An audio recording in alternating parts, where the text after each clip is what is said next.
Hello friends, it's Carrie Vaca here.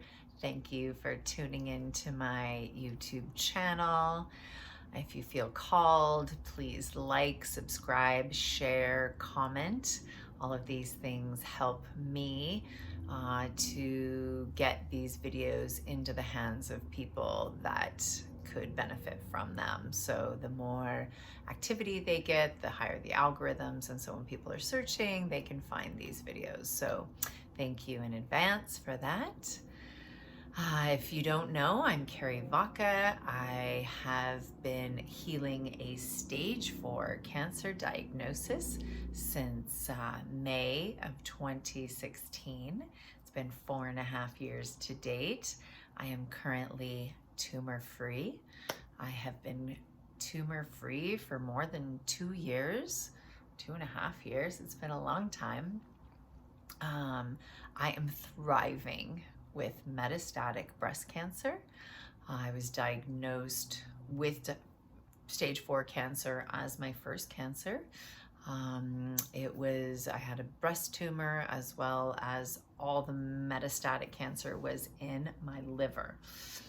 Very rare to be diagnosed with stage 4 right up the gates. Less than 5% of people get that, and having it all in your liver, same. Very, very rare. And I have to say, cancer has been the best gift. It has given me my life back. It has showed me the life that I always wanted to live. It's been a true blessing. So I have decided to make these videos to help inspire, give hope, share my experiences, my wisdom, and knowledge that I've gathered over these past 4.5 years. So today, the focus of this video is going to be on, you've been diagnosed with cancer, now what? So I'm imagining if you're tuning in, maybe you've just received a breast cancer diagnosis, maybe a friend has and you're helping do research, or maybe you're just my friend and wanting to watch my videos, I don't know. But to be serious here, getting diagnosed with cancer it's a lot. So I just want to say the first words that I want to share is just stop and breathe. And just know that you can always come back to this breath. It is your breath of life. Until you are not breathing anymore, you are alive. So connect with that breath. This is your life force. I go back to it day in, day out. Anytime things are hard, just connect with your breath and remind yourself, I'm alive, I'm breathing. Know that you're not alone. That 1 in 8 women were diagnosed with breast cancer in 2020. And this is just the fact that we live in, the world we live in. Breast cancer is just not going anywhere. So know that there's hope, there is experience, there are new technologies, there are new alternative therapies. There is so much that is out there for us. So just breathe in, know that it's going to be okay. And I highly recommend staying off the internet for a week or two. Just really try to stay in that relaxed, calm, try not to panic. And this is where the breath can help. Anytime you're feeling the energy coming up and the severity of, oh my gosh, I have this cancer diagnosis, remember to come to your breath and just breathe that in and calm your nerves. There's panicking and fear are not going to help. So just really try to connect with that breath. Number 2, I would say choose a positive mindset that is going to support your healing. There is a huge shift that you can make in how the weight of this diagnosis hits you based on your mindset and your perspective. You get to choose. Are you empowered, or are you hopeless and defeated? Is this a death sentence to you, or is this a chance for you to start a new life? Is this a new beginning? How you look at cancer, how you decide to connect with cancer, is going to make a huge difference in how your body receives the medicines, how your body responds to the treatments, and just how your day-to-day life goes. It can be very easy to slip into a freak out. I know that I did. And it was just like, oh my God, I'm gonna die. Like, you know, I've got 2.5 years to live, and now what? And that's not helpful. So choosing the words that you use, the mindset, I decided it was just a natural occurrence to me that this was a gift, that there were, that this was the, there's so many videos out there that I've made, so please check out these other videos where I go into these deeper things. But I wanted to die when I got my diagnosis. So interestingly enough, it felt like the diagnosis was actually giving me a second chance. I decided to choose the words, I'm healing cancer, not I have cancer. You know, the power of our words are very, very important in guiding us. You know, what are we telling our body? I'm healing cancer. That's what I'm doing. You know, just be aware of a positive energy around the things that you say, and it's going to help empower you to feel a lot more in control of your destiny, rather than, oh, this is just something that's happening to me. You can really empower yourself through words. Don't let anybody pressure you to make decisions immediately. Cancer took a long time to grow. You didn't just get it last night. It's been growing in your body, probably months, years, maybe decades. It's hard to say. But there's not a reason to choose, oh, I need to do this today. You know, when I got my diagnosis, they were literally scheduling surgery and the appointment the next day. They were making an appointment with the surgeon the next day. I go into the surgeon, and then they're literally already scheduling the surgery. Interestingly enough, it turned out I had metastatic breast cancer. They found that out 2 weeks later. And that didn't even matter. You know, they were already making these choices they didn't even have all the information. So there's no rush. And I just really encourage you to not feel pressure by any doctors, oncologists, family members to do anything. You know, just you get to take some time and really ground in with yourself. That's my next tip is get in nature, get grounded, pray, meditate, be still, and just let yourself be in the process of feeling all the feelings. Feel the anger, feel the rage, feel the fear, feel whatever is coming up for you. Feel that, and let yourself be held by nature. Let yourself be held by God, by spirit, whatever's going to feel good for you. But what I recommend is really getting into nature and asking, get quiet, ask the cancer, why did you come? What do you need to know? Like, what do I need to know to heal? Maybe you already know. Maybe you already had suspicions of why cancer was coming to you. For me, that came very quickly, and realizing why all the tumors were in my liver. I had been living a very angry, resentful life with a smile on my face, and that resulted in manifesting this cancer in my liver. So by having that knowledge, I focused on releasing my anger, and I put a lot of focus into healing the trauma that I'd been holding in my liver. So I feel like with getting quiet, getting into nature, going on a hike, going into the ocean, get into the jungle. Where do you live that you can get into nature? If you can surround yourself with nature and get quiet and connect with God, connect with spirit, connect with the earth, I think you're going to feel held in that space, and I'm guessing you're going to get some answers. I am also going to tell you, please set some boundaries. This is really important. A cancer diagnosis affects everybody around you. People are going to have opinions. People are going to, want to give you advice and tell you what to do.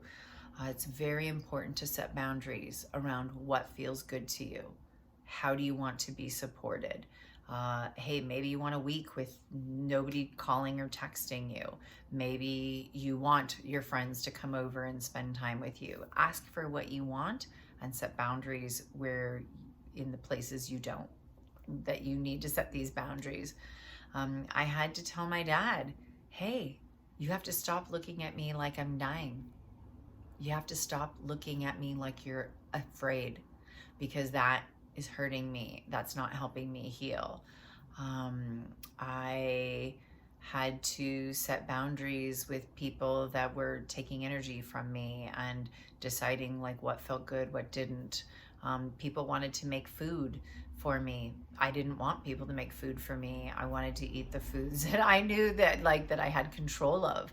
And as you know, it can seem really nice that people want to cook for you. Maybe that doesn't feel good for you. Maybe that feels amazing. But it's okay to say, hey, thank you for that. And right now that doesn't feel helpful to me. It's okay to set boundaries. Putting yourself first. This is a big one that I think is hard for us in general as women. A little generalization there, but this is the time that we get to put our needs first. You get to say no. You get to decide, hey, how do I want to spend this day? Like I said, if people want to come and see you and you don't feel like you want them to come, then you get to say that. So just really knowing that there's nothing that's going to be more important in this healing journey than putting yourself first. I'm guessing putting yourself last has probably been part of the reason why you have cancer. I believe that is a huge reason why cancer came to me. So know that it's important for you to put yourself first. Get a second opinion, get a third opinion, get a fourth opinion. It is very important to make sure that you feel you have the right diagnosis, that you are with an oncologist that you connect with, that the hospital that you will be getting treatment at, or the alternative people that you're working with, the treatment centers, are going to support you. There's treatment centers all over the world. There's hospitals all over the world. There's so many oncologists, different healers. You get to go and see what feels right for you. I got my diagnosis and left that hospital knowing instantly. And the oncologist said, I'd recommend getting a second opinion. I got a second opinion and I was like, yeah, that first oncologist wasn't a good match for me. I've had 3 oncologists. It's very, very important to have somebody that you work with and you feel supported by and connected to. It feels important when you go to get your treatments. Is it easy to park? Do you feel like the environment feels good and healing and healthy, or does it feel sad and depressing? The first doctor was offering one kind of treatment. Again, they didn't even have a full diagnosis. Then when I got when I got the diagnosis, the full diagnosis 2 weeks later, there was a full shift in what those options would be. And the second oncologist had given me all different options because of my joint pain, and she had a full different treatment protocol. So I think it's very, very important to make sure that you're on board with your doctors, and you don't just have to take the first one. And that goes into the, you don't have to rush, and there, you know, don't let somebody pressure or put fear in you that makes you think you have to decide something in that moment. That is not the case. I highly, highly, highly recommend getting the book Radical Remission. It was gifted to me the first week of my diagnosis by somebody, that a client of mine that had had stage 4 cancer. And she said, I wished I had been given this, got this book at the beginning. And it has been my Bible. It gives hope. It gives lots of different ideas on ways to heal. And what I love most is that I have all sorts of videos on this, so please check them out. But the main thing is that this woman went around the world and interviewed people who, she was a doctor, she interviewed people who had been given only a few months to live and sent to hospice, and they all had radical remissions. And the data that she collected showed that no matter, that they all did these 10 things, and 8 of the 10 things are mindsets. Only 2 of the things were tangible, like diet and supplements. And I found this fascinating. And again, it goes back to like having these perceptions of how our body can heal. And I'm not going to go into Radical Remission right now because it's such an amazing book, and I have, again, lots of videos on that. But just please go down to your local bookstore, have somebody pick one up for you. It is, to me, what really put me on my journey. Cut out the stressors. This is not a time for stress. If you have somebody in your life that is causing you stress, it's okay to cut them out for the time being, or forever. Maybe I left my marriage 3 days after my diagnosis. Well, it was actually 2 days before I got the official diagnosis, but I already knew from all the testing that I had it. And I left my marriage of 25 years that I knew I needed to leave and didn't have the courage to leave. And it was causing stress in my body on so many levels. And I'm actually now great friends with my husband, ex-husband. We're still married because of insurance, but we've been separated now for this past 4.5 years, and it's okay. It's okay. And it was challenging, and you know, of course, it was not easy, and I didn't leave for many reasons, financial ones being at the top of it, and it was important for me to do that. So whether it's, you know, a job that's stressful, or a roommate situation, or just a family, it's okay to put things on the shelf and just reduce your stress level in whatever way. And that, again, is putting yourself first, setting boundaries. And lastly, I'm going to say, you know, there are so many ways to heal. There's no one way is right. I encourage you, stay off the internet for a week or 2 and just let yourself sit and see what comes to you. The internet is a crazy place, but what you can do is you can start by cutting out like processed foods and sugar and things that you know are not doing good things for your body. I think we all know. Now you have a reason, and start intaking nutrient-dense plant-based foods.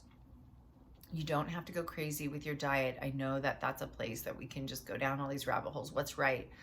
Go start with the basics, and you can start with that today. I want to say that it took me 2.5 months to start Western medicine. And in that that was me finding a new hospital, getting into the oncologist that I thought was going to be a great match for me. Turned out to not be such a great match. But it was a blessing. I had 2.5 months before I could get into her and start treatment. And in 2.5 months, I read this book, Radical Remission. I shifted my diet. I started alternative therapies, cannabis, on a high tincture, high dose tincture to shrink tumors. I was working with a nurse to do that. Taking medicinal mushroom supplements. Like I said, I left my marriage. I started really focusing on, you know, what is not working in my life. And I had 2.5 months to do whatever I felt to do. And when I told my doctor I need to do another scan before I start Western medicine so I can see that if the things that I'm doing are helping me. I did the scans. From first scan at the first hospital to the second scan, and shrinking in every single tumor. So I just want to say that there's time. Like, I spent 2.5 months not doing Western medicine and just working on, you know, these internal things of leaving my marriage and taking care of my body in a better way. Not to the point that I am now. I was just starting, and I still had shrinking in every tumor. I had a great mindset. I felt positive. I had a reason to live. I believed I could live. And so I just want to say, don't feel rushed. Know that you have time. Know that this is not a death sentence. And it's been 4.5 years and I am tumor free. I was diagnosed with stage 4 cancer. I am doing a mix of Western medicine and alternative healing. I have tons of videos and will continue to make more. I'm going to go deep into all of these different things that I've talked about here. But know that cancer is not a death sentence. Stage 4 cancer is not a death sentence. For me, it's been the beginning of my life. So I want to give you hope and encouragement. I would love to hear from other cancer thrivers out there. What are some of your top tips for people who've just been diagnosed with cancer? Please leave a comment below. I'd love to hear some other things that you did to help you. And I hope that this helps. And please just know, again, cancer is not a death sentence. Cancer gave me my life back. So thank you for tuning in. Please check out my other videos and like, subscribe, share so you can stay in tune. Mark the little notification bell, and that'll make sure that you get notifications when my videos come out. And I am wishing you the best on your healing journey.